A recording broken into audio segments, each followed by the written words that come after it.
우리 주 예수 그리스도 안에서 사랑하는 형제, 자매 여러분, 우리가 신앙생활을 하면서 많이 생각하는 것 중에 하나가 하나님은 나를 어떻게 생각하지? 하나님이 나를 어떻게 생각하실까?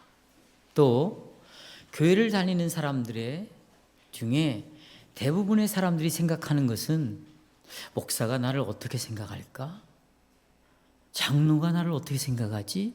아니, 나하고 친한 우리의 성도들이 나를 어떻게 생각할까? 하나님이 나를 어떻게 생각할까? 이 교회 성도들이 나를 어떻게 생각할까? 이런 질문은 우리가 많이 하는 질문입니다. 보통 우리들은 하나님께서 주신 약속들의 근거에서 성경적으로 답을 하겠죠. 하나님 우리의 아버지가 되시고 우리를 죄에서 구원하기 위하여 그 아들을 보내셨고 또 성령께서 우리 안에 사시겠다고 이렇게 약속하셨다. 나는 그 약속을 받았다 라고 고백을 할 것입니다. 이런 약속에 근거하여 하나님을 항상 우리를 은혜로 대하실 것입니다. 그러나 많은 사람들이 하나님이 나를 어떻게 생각할까? 교회가 나를 어떻게 생각할까? 라는 질문 앞에 하나님의 약속을 붙잡고 그 약속을 따라 하나님 앞에 고백함으로 은혜 안에 거하기도 하지만 훨씬 더 많은 사람들은 이 약속에 근거한 신앙 고백을 하면서도 신앙이 기쁘지 않습니다. 신앙이 행복하지 않다는 것입니다. 신앙이 그렇게 즐겁지 않다는 것입니다. 왜 그럴까요?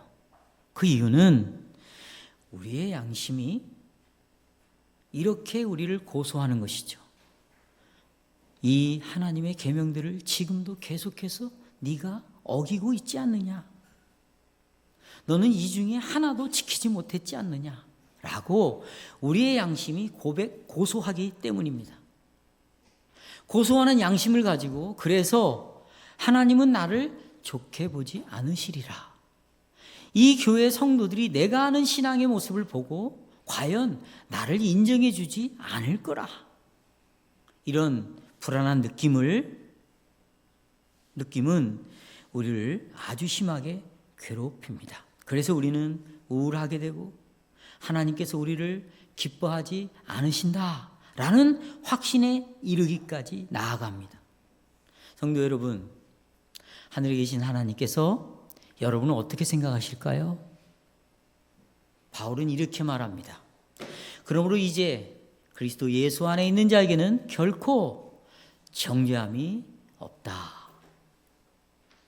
여러분이 예수 그리스도 안에 있습니까? 그렇다면 여러분은 하나님으로부터 결코 정죄를 받지 않습니다. 우리에게는 오직 항상 은혜만 있습니다. 그래서 오늘 저는 설교의 주제를 이렇게 정했습니다. 그리스도 예수 안에 있는 자에게는 결코 정죄함이 없다. 저는 이 주제를 가지고 세 가지의 말씀으로 이어갈 것입니다. 왜 이 주제를 정했는가? 목회적인 필요성 때문입니다. 목회라는 것은 양을 돌보는 것인데 제가 장로들이 양을 돌보면서 정말 우리 성도들에게 필요한 말씀이 뭘까? 그것은 그리스도 예수 안에 있는 자에게는 결코 정죄함이 없다. 이 말씀이 필요하다는 확신을 갖게 되어서 이 말씀을 다시 전하게 되었습니다. 여러분이 아시다시피 로마서 8장은 성경 전체에 아주 특별한 말씀입니다. 특별히 성경 전체에서도 8장은 중요한 말씀이지만 이 8장의 주제는 더 중요합니다. 이 8장의 주제는 곧 1절 말씀입니다. 그러므로 우리 같이 한번 읽겠습니다. 그럼 시작. 그러므로 이제 그리스도 예수 안에 있는 자에게는 결코 정죄함이 없나니. 그래서 우리가 이 본문의 이 풍성함, 이 본문이 주는 이 축복의 말씀을 이해하기 위해서는 바울이 왜 이 말씀을 했는가 하는 그 이유를 우리가 알아야 합니다.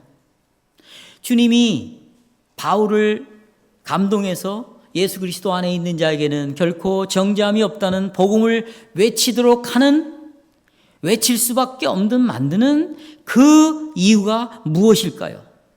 저도 바울과 같은 심정과 똑같아서 오늘 이 말씀을 전합니다.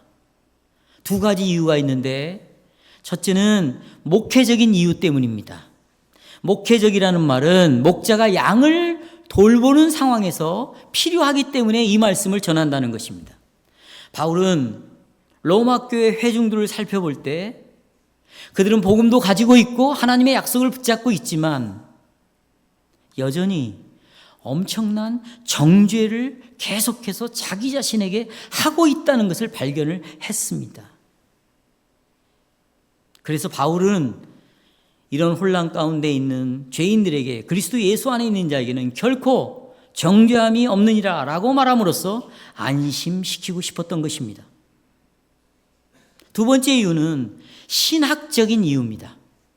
바울은 이 로마서 8장 1절의 강력한 말씀을 통해서 자기가 7장부터 한 이 말씀에 대한 결론을 말하고 싶었던 것입니다. 이게 신학적인 이유입니다. 1장부터 7장까지 한 말씀의 결과가 무엇인가? 결국 어떤 꽃을 피워야 되는가? 그게 로마서 8장 1절이라고 확신하고 이 말씀을 기록했습니다. 두 가지입니다. 하나는 목회적인 이유, 또 하나는 신학적인 이유입니다. 먼저 이 말씀을 한 바울의 목회적 동기를 살펴봅시다. 아마도 여러분은 조금 전에, 몇 달 전에 로마서 7장에서 바울이 전한 내용을 여러분이 기억하고 계실 것입니다. 저는 그때 로마서 7장을 설교하면서 바울이 하나님의 뜻에 순종하려는 자기의 투쟁, 그 영적인 싸움에 관해 것을 여러분에게 설명을 했습니다. 이 싸움은, 이 투쟁은 바울이 거듭나기 전에 한 투쟁이 아니라, 예수를 믿기 전에 경험하게 된 투쟁이 아니라 중생한 그리스도인으로서의 투쟁이라고 말씀을 드렸습니다.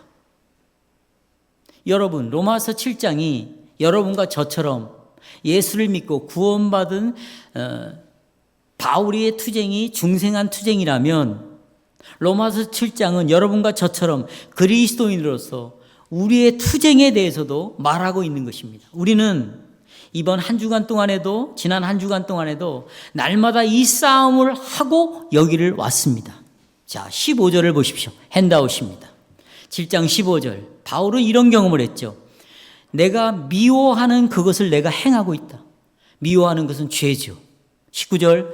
내가 원하는 바 선, 하나님의 뜻은 행하지 아니하고 도리어 원치 아니하는 바 악은 행하도다.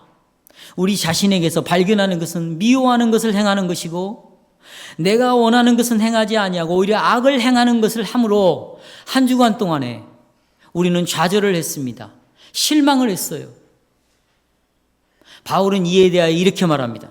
로마 7장 22절 23절입니다. 그 실망하는 모습을 이렇게 기록했습니다. 내 속사람으로는 하나님의 법을 즐거워하되 내 지체 속에서 한 다른 법이 내 마음의 법과 싸워 내 지체 속에 있는 죄의 법 아래로 나를 사로잡아 오는 것을 보는도다. 그러면서 바울은 결국 결론을 이렇게 내렸어요. 오라, 나는 공고한 사람이다. 비참한 사람이다. 이것은 내적으로 바울이 좌절하는 고백입니다. 자기의 내면의 모습을 보고 바울은 좌절할 수밖에 없었습니다. 나는 비참한 사람이로다. 그렇다면 이 비참한 나를 하나님은 어떻게 보실까? 나를 거부할 것이다. 나를 보면서 만족하지 않으실 것이다. 나를 보면서 그분은 정말 실망하고 계실 것이다. 그 다음으로, 그래, 하나님이 나를 보고 실망한다면, 좌절한다면 나는 정죄받아 마땅한 것이 아니냐? 라고 사도 바울도 생각을 했습니다. 로마 교회 성도들도 생각하고 있습니다.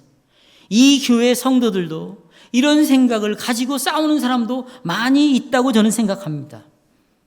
성도 여러분, 그렇습니다.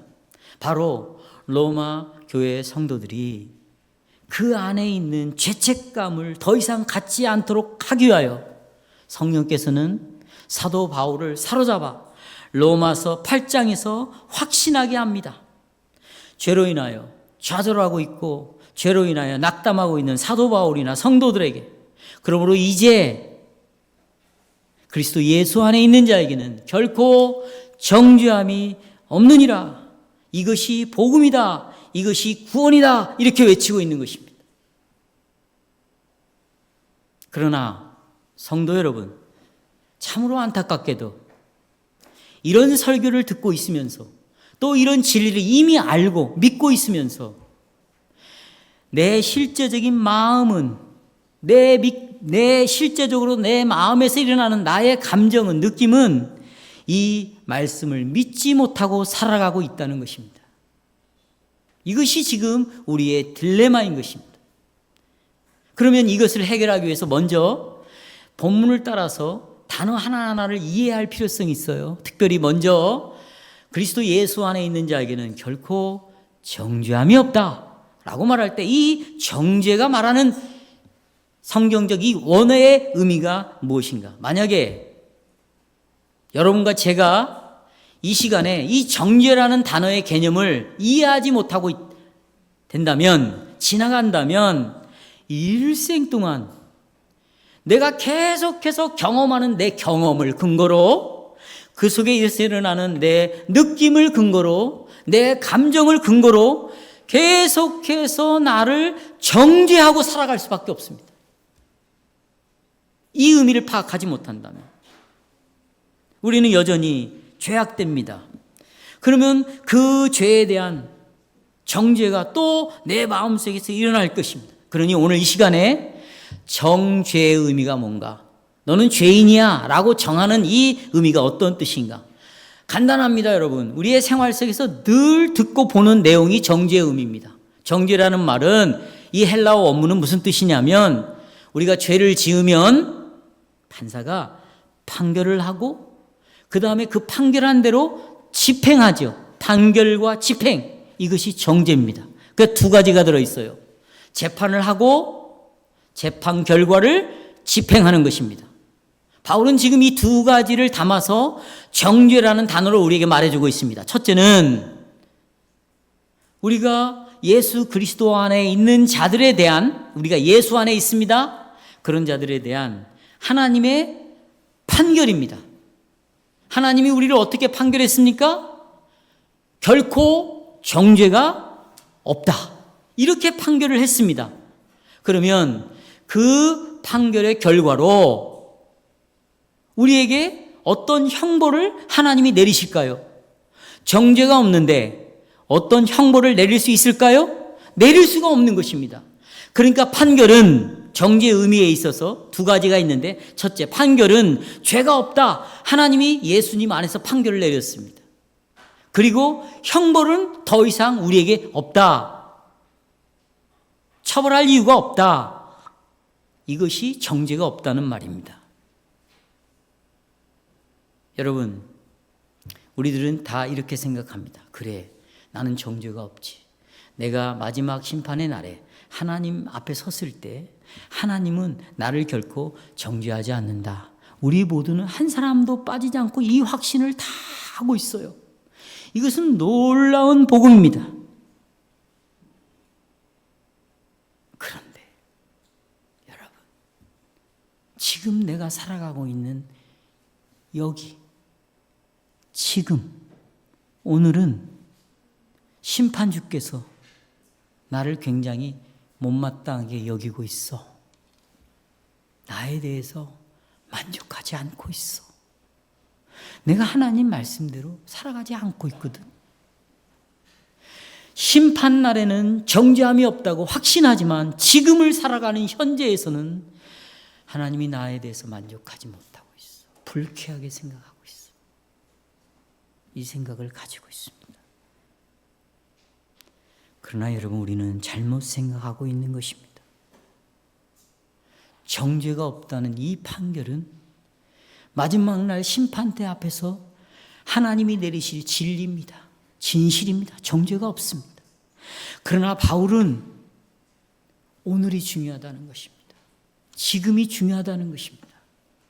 지금 내가 살아가는 이 삶의 영향에 정말 간섭하고 영향을 미치고 너를 끌고 가야 될 기관차는 바로 하나님이 판결하신 정죄가 없다는 이 말씀이다. 이것을 우리에게 지금 주고 싶은 것입니다. 현재 지금 나에 대한 하나님의 심판도 없고 불쾌의 여기심도 없다는 것입니다. 마지막 날뿐만 아니라 오늘 지금 여기에서도 그렇다는 것입니다. 이것이 구원입니다. 저를 비롯한 직분자들은 성도를 대하면서 살피면서 결코 이들에게 정죄의식을 갖게 하면 안 된다는 것입니다. 물론 권징을 시행하고 책망을 하고 우리가 이번 주에 조찬 모임에서도 아주 중요한 공부를 했습니다. 직분자에 대해서. 파라클레이시스라는 단어에 대해서 공부를 했는데 거기는 두 가지 의미가 있어요. 권면과 유로가 들어있다. 우리는 권징을 시행할 수 있고 때는 책망도 할 수 있고 때로는 우리가 유로도 할 수 있습니다. 그러나 이런 것들이 그들로 하여금 교회가 나를 정죄하고 있구나, 교회가 나로 하여금 눈치를 보게 하고 있구나, 교회가 나에 대하여 굉장히 열등감을 갖게 하고 소극적인 생각을 갖게 하구나, 만약에 이런 생각을 갖고 있다면 하나님이 판결해서 정죄가 없다고 한 걸 우리는 다시 뒤집어 버리는 그런 심각한 죄를 범하게 되는 것입니다. 하나님이 나를 어떻게 생각할까나, 이 교회가 나를 어떻게 생각할까나, 내 지체들이 나를 지금 어떻게 보고 있을까나 동일한 생각이어야 됩니다. 여러분, 지금 하나님이 나를 불쾌하게 여기신다고 생각이 된다면 어떤 일들이 신앙생활에서 일어날까요? 하나님이 나에게 대해서 만족하지 못하고 있다고 생각한다면 그때부터 이 사람은, 이 성도는, 이 신자는 어떻게 신앙생활을 할까요? 간단합니다. 하나님의 불쾌함을 풀어드리기 위해서, 하나님의 마음에 들게 하기 위해서 이제부터 노력을 하기 시작합니다. 교회를 주일날 나오는 것도, 모임에 참석하는 것도, 말씀을 듣는 것도, 기도하는 것도, 성경을 공부하는 것도, 헌금을 하는 것도 하나님이 나를 불쾌하게 여기시기 때문에, 그러면 하나님이 나에게 좋지 않은 일을 주실 것이라 라는 생각 때문에 이 하나님의 마음을 풀어드리기 위하여 노력을 하기 시작할 것입니다. 이렇게 신앙생활 하는 사람들은 악순환이 계속될 것입니다. 왜냐하면 우리는 매일매일 죄를 짓고 이 죄는 결국 하나님을 만족시키지 못한다고 생각을 하고 있고, 그래서 판결은 하나님이 나를 향하여 정죄하고 있다고 여기기 때문에 계속해서 내 삶은 하나님 앞에서나 이 교회 교인들 앞에서 좌절하는 마음을 갖고 교회를 다닐 수밖에 없다는 것입니다. 이런 삶의 결과는 뭘까요? 이렇게 신앙생활하는 사람이 월요일날 나가서 어떤 인생을 살아갈까요? 실패죠. 하나님을 볼 때도 하나님이 나를 향하여 못마땅히 여긴다고 생각하고, 교회를 생각할 때 이 교회가 요구하는 대로 못 따라가니까 나는 이 교회도 만족을 못 시키고 있다고 생각하니까 하나님과 연관된 생각을 할 때마다 좌절이 오겠고, 그것은 우리를 실패하게 만들 수밖에 없습니다. 그것이 바로 여러분 잘못된 생각이라고 바울이 지적하고 있고, 바울은 그것을 바로잡고 싶었던 것입니다. 하나님께서는 나를 절대로 불쾌하게 여길 것으로 생각하지 않는다. 성도 여러분, 첫 번째 제도에서 가장 중요한 것은 목회적 차원에서 그리스도 예수 안에 있는 자에게는 결코 정죄함이 없다. 이것을 명심하시기를 바랍니다. 두 번째 제지에서 이 복음의 신학적 근거입니다. 우리는 이제 목회적 필요에서 신학적 근거로 넘어가야 되겠습니다. 어떤 신학의 근거에서 정죄함이 없는 것이죠? 바울은 정죄함이 없다는 것을 무엇을 근거로 선언하고 있습니다. 1절을 보시오. 그러므로 이제 그리스도 안에 있는 자인 결코 정죄함이 없느니라. 여기에 주목하시기 바랍니다. 여기서 중요한 단어는 그러므로라는 단어입니다. 이 단어는 이전에 한 말에 대한 결론을 그러므로라고 말하고 있습니다. 그 이전에 한 말씀을 알아야 되겠죠. 그래야 왜 이런 결론을 내리는가를 우리가 파악할 수 있습니다. 그러면 이전에 한 말씀이 가장 가깝게 이전에 한 말씀이 어디죠? 8장 1절이니까 어디겠어요? 7장이죠. 그럼 7장의 결론은 어떻게 끝나는지 여러분 아십니까? 자신이 선을 행하고 싶지만 선을 행할 수 없다. 굉장히 부정적인 말로, 부정적인 마음으로, 어두운 마음으로, 무거운 마음으로 결론을 내렸습니다. 그러면 이렇게 끝을 맺었습니다. 그러면 결론은 뭐냐? 그러므로 그리스도 예수 안에 있는 나는 결코 정죄함이 없다. 이렇게 결론이 내려진다면 이게 내용적으로도 맞지 않고 논리의 흐름으로도 맞지 않고 문맥상도 맞지 않고 문법적으로도 맞지 않아요. 그렇다면 8장 1절의 결론의 말씀은 7장의 결론이 아니라는 것을 우리가 알 수 있습니다. 그러면 어디의 결론일까요? 앞으로 나가야 돼. 앞으로. 그것은 로마서 5장 12절부터 21절까지의 말씀의 결론이 로마서 8장 1절입니다. 그러면 저는 로마서 5장 우리가 읽었던 12절부터 21절 말씀까지를 간단하게 말씀을 드리겠습니다. 여러분, 이 로마서 5장의 말씀 우리가 이해할 수가 없어요. 다 이성적으로. 그런데 이해할 수 없는 방식이지만 한 사람 아담의 타락으로 말미암아 온 인류가 죄와 사망을 가져왔습니다. 그 이유는 뭐냐? 이 아담 안에 모든 인류가 포함되어 있기 때문입니다. 또 마찬가지로 우리가 이해할 수 없는 방식으로 십자가에서 하나님의 아들 한 사람이 십자가에서 죽으심으로 아담 한 사람 때문에 죄가 들어왔는데 예수님 한 사람 때문에는 죄 용서가 들어왔습니다. 아담 한 사람 때문에 사망이 들어왔지만 예수 그리스도 한 사람 때문에 생명이 우리에게 가져왔다는 것입니다. 자, 18절 보시겠습니다. 그런즉 한 범죄로 많은 사람이 정죄에 이른 것 같이 설명드렸죠.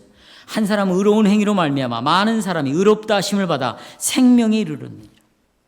한 사람이 순종하지 아니함으로 많은 사람이 죄인 된 것 같이 한 사람이 순종함으로 많은 사람이 의인이 되었다. 이거에 대한 결론이 로마서 8장 1절입니다.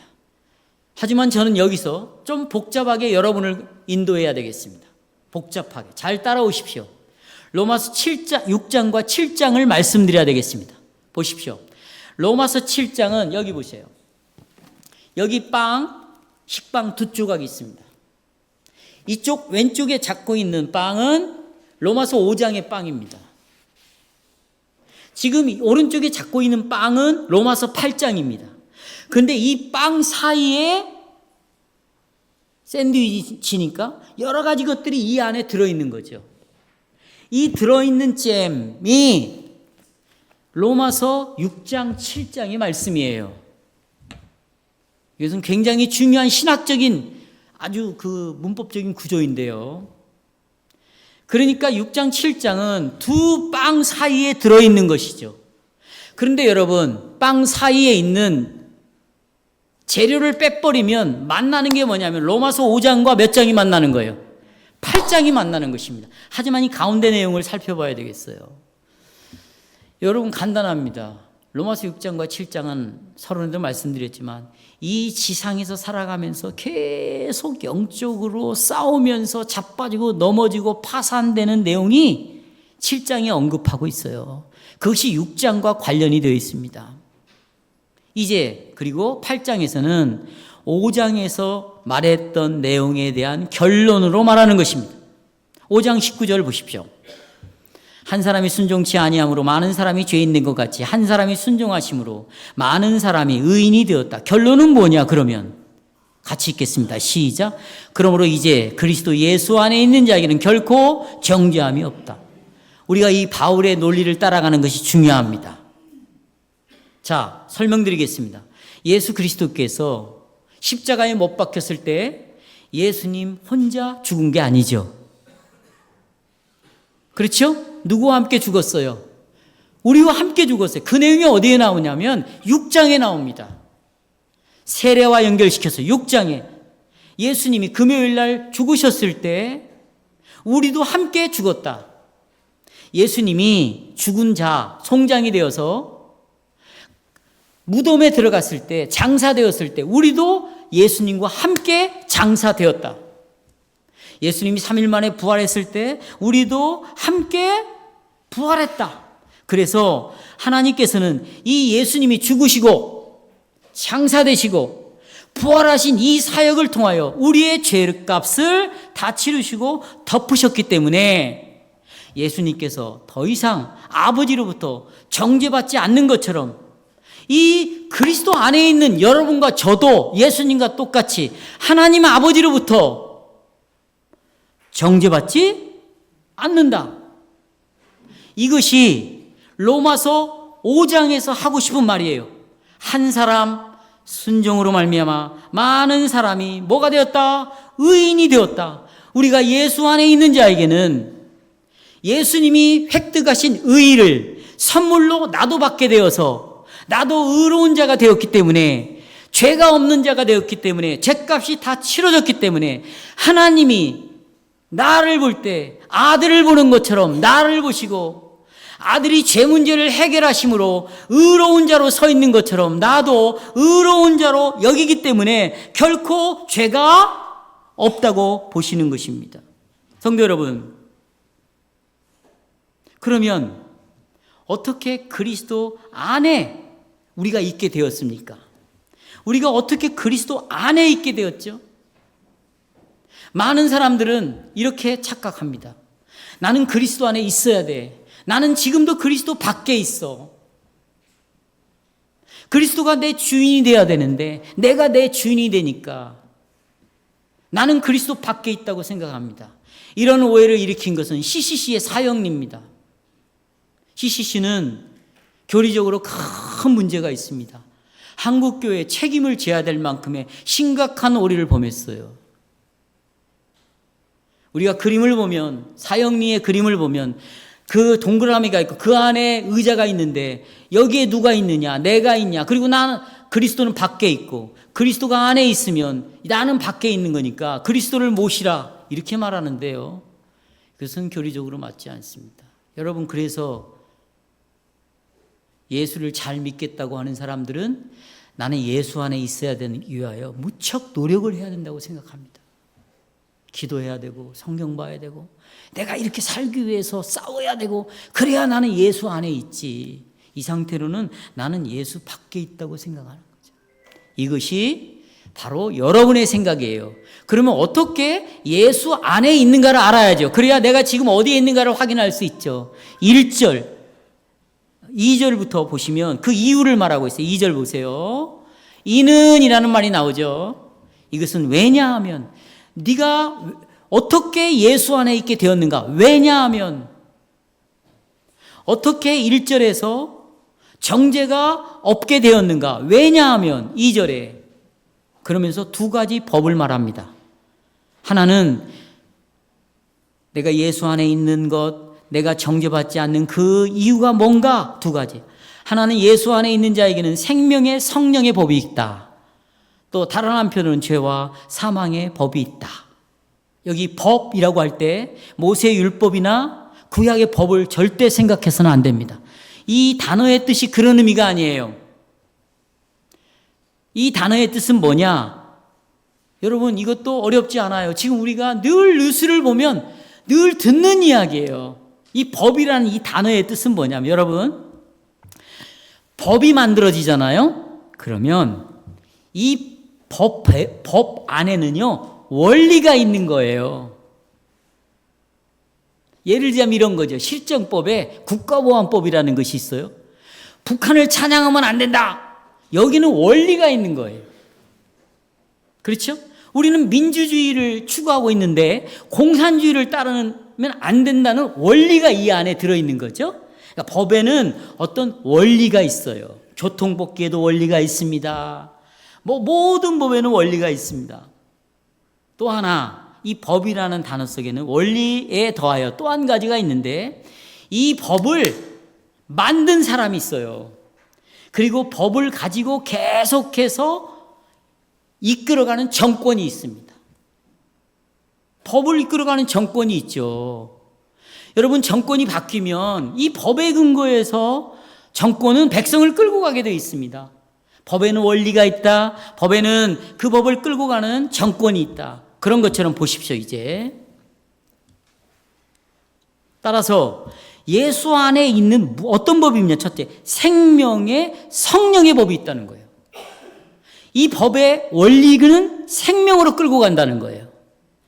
그리고 이 법의 정권을 쥐고 끌고 가는 자는 누구냐면 성령이라는 거죠.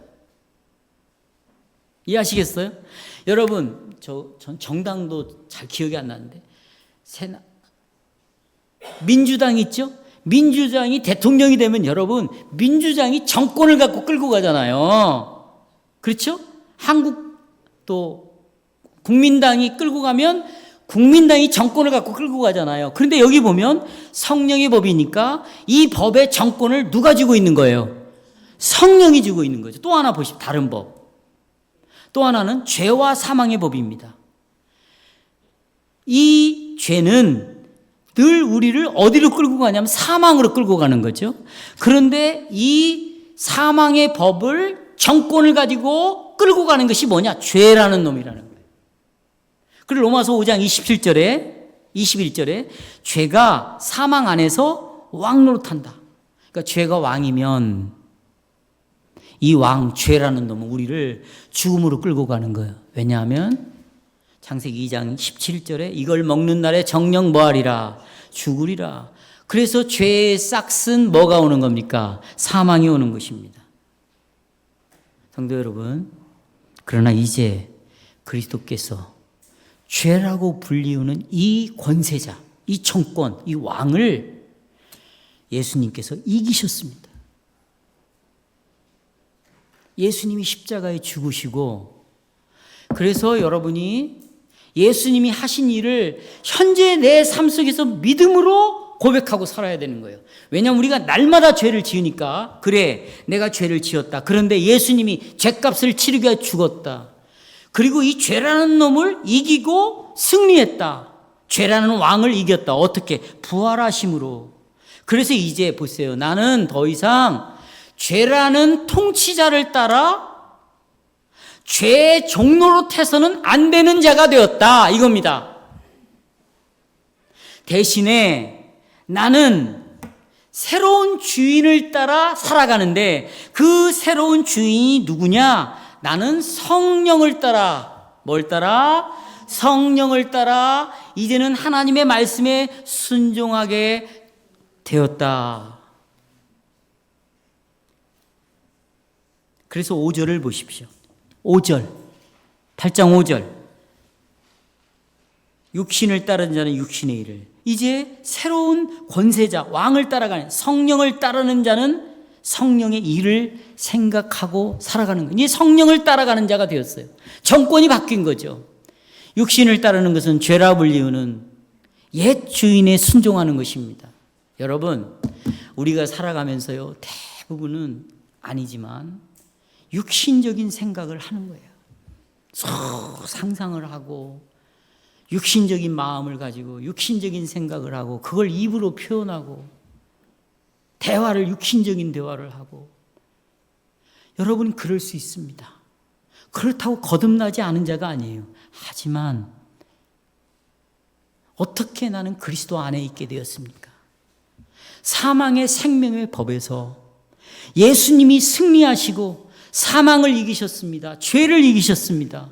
그리고 성령을 보내셔서 이제는 하나님의 말씀을 따라, 이미 정죄는 끝났고 또 하나님의 말씀을 따라 살아가는 자로 우리를 만들어 주셨습니다. 그러니까 그리스도 안에 있는 자는 누가 오신 거예요? 성령이 우리에게 오신 것이죠. 그리스도와 함께 죽고 그리스도와 함께 살아난 자는, 다시 말하면 예수 안에 있는 사람은 예수께서 성령을 통해서 우리 안에 오셨습니다. 그리스도인들에게는 그리스도께서 성령을 통해서 친히 우리 마음에 계시는 거예요. 그것이 9절입니다. 9절 중요합니다. 보십시오. 만일 너희 속에 하나님의 영, 성령이 계시면 너희가 육신에 있지 않고 어디에 있다? 영에 있나니. 누구든지 성령이 없으면 그리스도의 사람이 아니다. 그러니까 로마 교회 사람들은 그리스도 안에 있기 때문에 성령의 법을 따라가는 거예요. 다시 말하면 죄와 사탄의 통치에 속하지 않고 여기서부터 해방을 했어요. 그러니까 그들은 그리스도와 함께 죽었어요. 그리스도와 함께 살아났어요. 로마 교회 성도들은 이 사실을 너무나 잘 알았습니다. 바울도 잘 알았어요. 만일 그들이 예수 안에 있다면, 여러분들이 지금 예수와 함께 죽고 예수와 함께 부활한 걸 믿고 받아들인다면 여러분은 예수 안에 있는 것이고, 여러분이 예수 안에 있다면 예수님도 여러분 안에 계시는 거죠. 내가 예수 안에 있다면 예수님도 어디 안에 있어요? 이것을 10절에서 말하고 있습니다. 10절 보십시오. 10절. 그리스도께서, 10절 찾았어요? 그리스도께서 너희 안에 뭐한다? 계신다. 왜? 내가 누구 안에 있으니까. 내가 예수 그리스도 안에 있으니까. 예수님도 어디 안에? 내 안에. 이것을 9절에서는 어떻게 보냐? 너는 성령 안에 있다고 다르게 표현하는 거예요. 그러니까 예수님과 성령님은 구별은 되지만 절대 분리가 된다, 안 된다? 안 된다. 내가 예수를 믿고 내가 예수 안에 있으면 그것은 곧 성령 안에 있는 것과 똑같고, 성령이 내 안에 계시면 나는 곧 누구 안에 있는 것과 똑같다. 그런데 여러분 9절 하반절에 보시면, 9절 다 보세요. 거기 끝에 보면 그리스도의 영이 없으면 그리스도의 사람이 아니라 그랬어요. 이 말씀은 오해를 하면 안 돼요. 이 로마 교회에 그리스도의 영이 없는 사람도 있구나. 예수 그리스도와 안에 있지 않은 사람도 있구나. 이렇게 있게 됩니다. 그러나 바울은 그렇게 생각하지 않았어요. 들어보십시오. 여기 지금 난 그리스도 안에 나는 안 있어. 나는 성령이 없어. 이렇게 생각하면 안 된다는 거예요, 바울은. 왜요? 지금 여러분들이 세례를 다 받았습니다. 그때 하나님께서는 여러분에게 약속을 했습니다. 어떻게 해요? 예수님이 네 죄값을 치를 것이다. 약속했고, 그리고 예수님은 네 안에 있을 것이다. 네 안에 있을 것이다. 약속을 했습니다. 우리가 감정적으로 느낌으로 내가 예수 안에 있냐 없냐를 확인하는 것이 아니라 약속을 계속해서 붙잡고 받아들임으로 내가 예수 안에 있다고 확신을 하는 것이죠.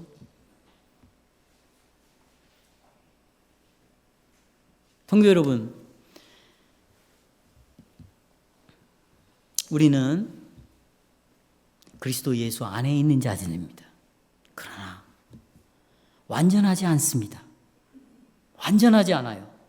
여전히 불완전합니다. 싸우고 있어요. 죄와 자빠집니다. 그렇다고 이 불완전함이 나를 정죄받는 자리로 결코 인도할 수 없습니다. 예수 그리스도께서 친히 하나님의 정죄를 넘어선 것처럼 그리스도 예수 안에 있는 여러분들도 하나님의 정죄를 넘어섰어요. 어떻게 성령이 내 안에 계시는데 예수님이 성령이 있는 나를, 성령을 정죄할 수 있습니까?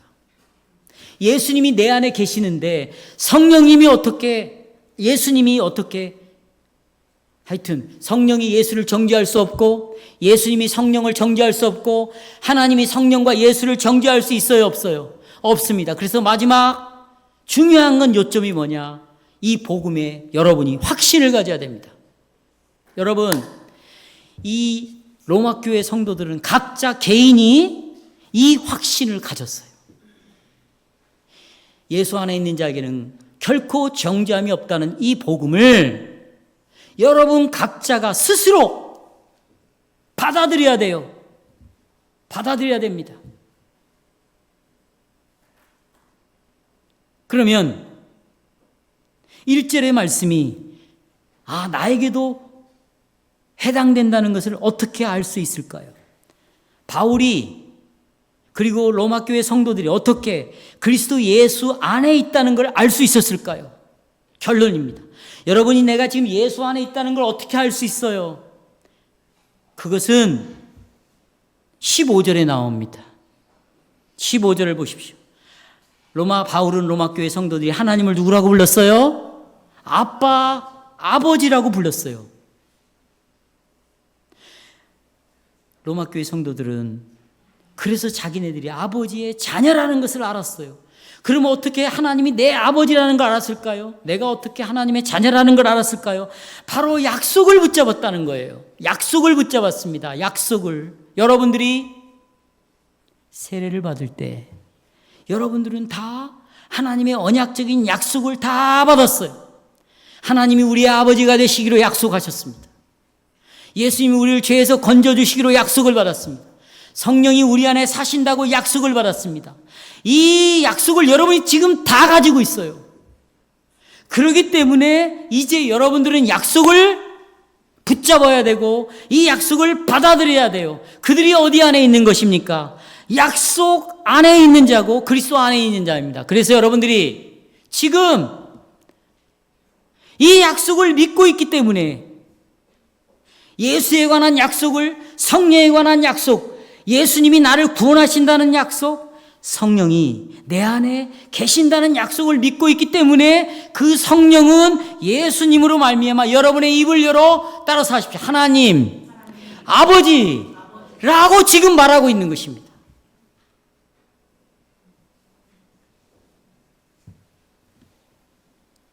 사랑하는 성도 여러분, 예수님 때문에 그리스도 덕분에 여러분이 하나님의 자녀가 되었음을 알게 하는 분은 나에게 달려있는 것이 아니라 성령님이 그렇게 해주셨습니다.